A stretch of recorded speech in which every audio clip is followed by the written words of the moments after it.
Welcome back to OTR, and we're back with Marianne Marsh and Rob Gray this morning.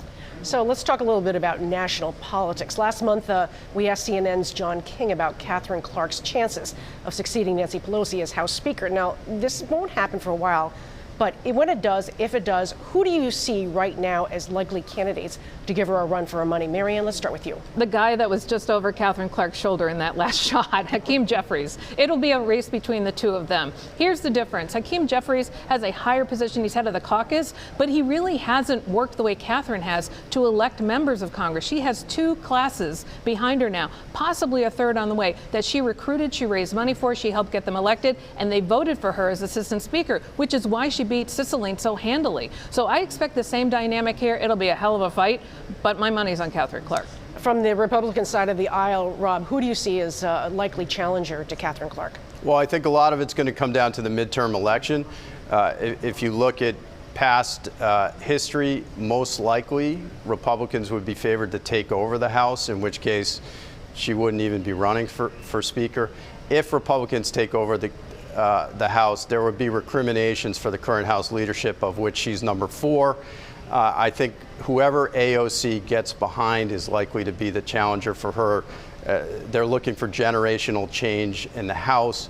And Katherine Clark, although younger, is tied to the 380-year-olds who run the House right now. So the next topic are the two United States senators. Let's begin with Ed Markey. He had a tough re-election fight. He spent a lot of money that he probably didn't want to spend, but he spent it.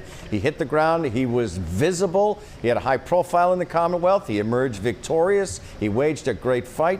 He's good for 6 more years. Rob, let me start with you. Will we continue to see him making headlines? Will we continue to see him showing up here in the Bay State? Or will he quietly slide back into his former routine? Ed, I think this is like a safari. If you're looking for an Ed Markey sighting, you're a lot better off staking out the Croissant Cafe in Chevy Chase, Maryland than Dunk's in Malden. He is not on the ballot. He is not going to be here. I think he will try and make news because he's always done that throughout his career. But there's going to be less room for that now that there's a Democratic president. I got to admit, Marianne, that brought a chuckle. I'm not gonna lie to you. Actually, it's a Starbucks in Chevy Chase. There you go. Okay. In October of an election year, but I digress. You know, some things never change. Old habits die hard. Let me throw all of them out there. Yeah, Ed Markey will make headlines about the new Green Deal with AOC, but home? No. Where in the world is Ed Markey? I don't see it. So let's talk about the senior senator from Massachusetts, Senator Elizabeth Warren. She came from nowhere in 2012, and she came to dominate the political landscape within 6 years. She's a U.S. senator. She ran for president. She still has a sizable national following. As we tape the show, she isn't likely to join the Biden administration. Where do you think she goes from here, Marianne? Elizabeth Warren has a book coming out in April called Persist. Does that sound like someone who's just going to roll over and go away? No, I don't think so.